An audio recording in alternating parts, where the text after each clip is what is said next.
Hello viewers, me and team here, and welcome to a post commentary of Let's Play Civilization 4. Yes, it's been a little while since I've done a post commentary, so bear with me guys. But I really didn't want to have to upload another set of glitched sound test video series because I messed up on the videos going from 6 until 14. So part 6 through 14 I have planned to be post commentary instead of standard commentary.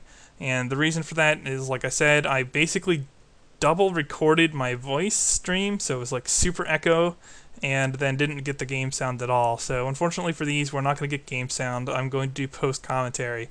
Hopefully, this isn't something I want to do as a long-term thing by any stretch. Post commentary is a pain, but hopefully this allows me to do some things that I wouldn't be able to do otherwise.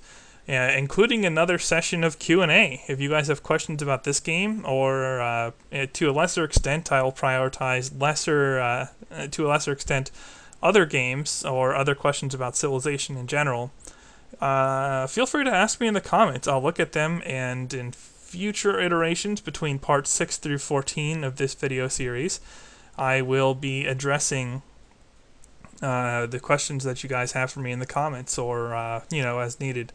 And I'll go ahead and start that off here, because, somebody was commenting that I should be scouting Pakal before invading him. Now, these are pre-recorded videos, so I'm actually doing that in this video because I was originally planning to do so. So, fortunately, not a botched play by me there.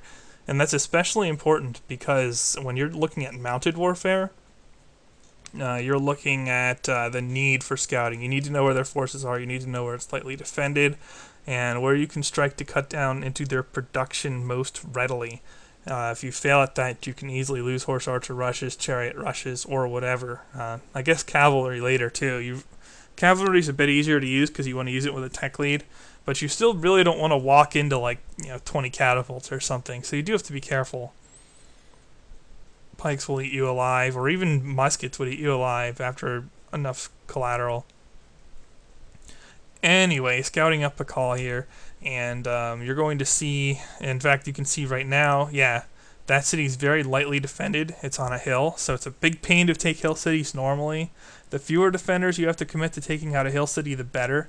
So I felt like I couldn't put off the war any longer. I really wanted to hit that city while it was minimally defended, try to shatter some of Pakal's best production terrain so that his capital and the city to the north of his capital, Chichen Itza. Those three cities are pretty much the big ones when it comes to Pakal producing any reinforcements. So I'm going to be whipping in the new cities that I've captured, but those are actually going towards economy. Another comment I got is, it's only Emperor, that's arrogant, are you really going to be okay to attack to the other continent? And the answer is yes, I'll be fine. I already have currency, code of laws, and monarchy, as well as calendar. And with those things, I can easily increase my happiness cap. Notice that I'm about to capture even silk on top of having gems, dyes, gold, wine. So I can get my cities really huge and work some specialists, some mines, whatever I need, without any difficulty at all because of that. And along with just the quality of the tiles itself, I'm really not worried about technology in this situation. I mean, as you can see in the screenshot a little bit earlier, earlier in this video, I have a sizable tech lead on my competitors on this continent, right here. And so it's really just a question of how quickly I can turn around. But if you already have access to courthouses, you already have access to build wealth, you already have access to the trade routes, which I'll be getting from Holy Rome, then it's not nearly as bad. And you can turn around and get your empire into a strong production empire and strong tech empire very quickly. But, I am transitioning out. And I noticed this city's very lightly defended as well. I am transitioning out into economy, and that new conquests are going to be producing worker steel there. They're going to be producing buildings that I need for economy. I'm going to slow down on the horse archers, but I did want to launch the 3-prong attack on Pakal, make it really decisive.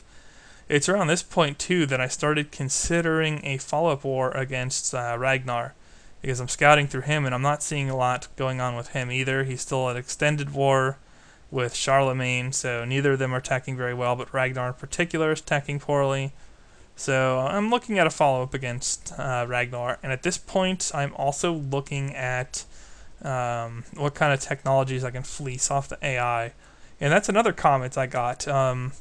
Specifically, the poster was claiming that it was a bit of a misploy not to go for aesthetics and then trade for alphabet. And I don't agree with that in this case. My reasoning for that, for going alphabet, and I have explained in the comments, but some of you might also have that question. Well, I mean, team, you usually go aesthetics. Why didn't you this game?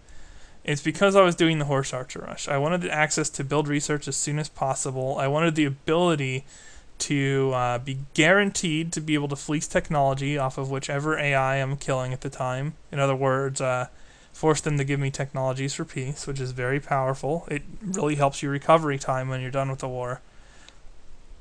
And I just didn't see the benefit on going aesthetics. It would take forever to set up Heroic Epic. I mean, I already have most of the Horse Archer production I need now, and I'm going to have to transition out of producing them very soon. In fact, you're seeing me consider that already. So I don't really need Heroic Epic. I'm not building any wonders, so the benefit of having aesthetics itself isn't very high.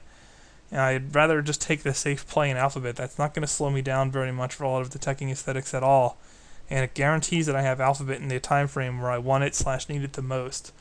Not to mention it's a direct prerequisite for currency, so I was able to power on to currency as soon as possible as well, which there's no guarantee that AI gets these things. In fact, I'm the only one with a lot of them. So I feel like alphabet was the better play for me on this map, and on lower difficulties, trading aesthetics isn't as high of an impact as it is on the higher difficulties. And Emperor's right about the borderline case. I probably wouldn't research aesthetics to trade it around on Monarch. And Emperor, it just depends. The AI is tech pretty slowly, so yeah, and there the AI is pulling units out of his cities to attack me, and you're going to see him move his sword to attack me as well from Chichen Itza. So he leaves the hill defense and attacks one of my horse archers, which I'll take. If they want to leave the cover of tremendous defensive bonuses, I'm all for it. And yeah, this is a critical point in this game for me, because I'm sitting outside of Pakal's capital, and it's looking close for me. So I was really deliberating there, and you're going to see in a moment I'm going to be deliberating a lot whether I want to execute the attack or not, because pretty much it all comes down to whether that succeeds or not. If I fail, I'd probably have to restart on a different map, as losing everything there would really slow me down a lot. I need to succeed against Pakal, and I need to succeed against, I don't need to, but it'd be very useful to succeed against Ragnar. But if I get through Pakal, following up on Ragnar would probably be fairly easy to do, so no biggie there. Also, some of you might want to ask, although I might have explained already because I haven't seen it in the comments yet, why didn't you cut off his metal? And my reasoning for that is, well, I'd rather him be building axes or swords instead of Hulkons.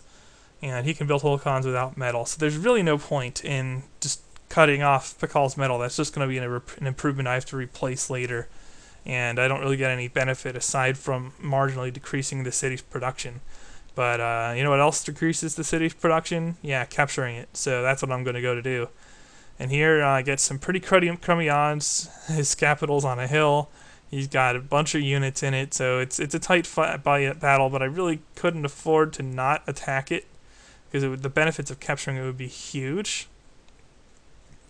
So, and lots of deliberation. Look how long I'm staring at those odds. And I just remember when I was actually playing that, just saying, do I really want to commit to that? Or do I want to do some more flanks or flanking promoted guys or whatever? And I'm going to get a string of bad luck here. A lot of slightly favorable odds to me, losses in a row. I did get one really lucky win with a flanking horse archer that I won like a 3% chance of winning. And he had like a 54% chance of surviving. It would be like a 3% chance to win overall or something like that, if my memory serves. So, but yeah, I do get a fairly bad run of luck here.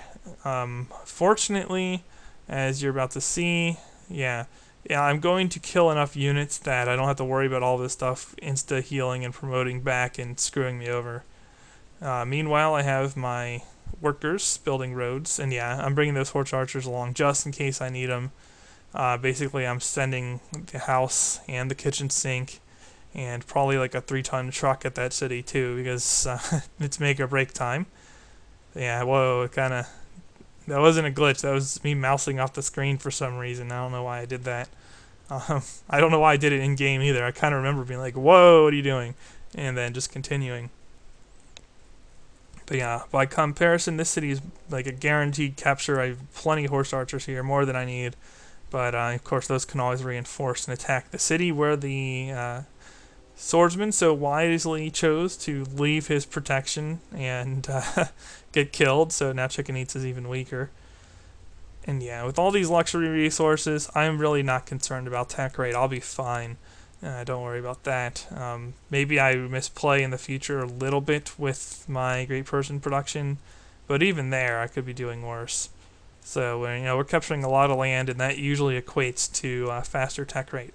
Not to mention, Emperor AIs do not tech fast enough that I can leave them with the land and let them do some teching for me. Ah, there it is. Okay, that's where the sword comes out of there and attacks one of my damaged horse archers, killing it, but also redlining himself. And I'm like, well, okay, if you want to pull a unit outside of the city, by all means, do so, and I'll just kill your swordsman.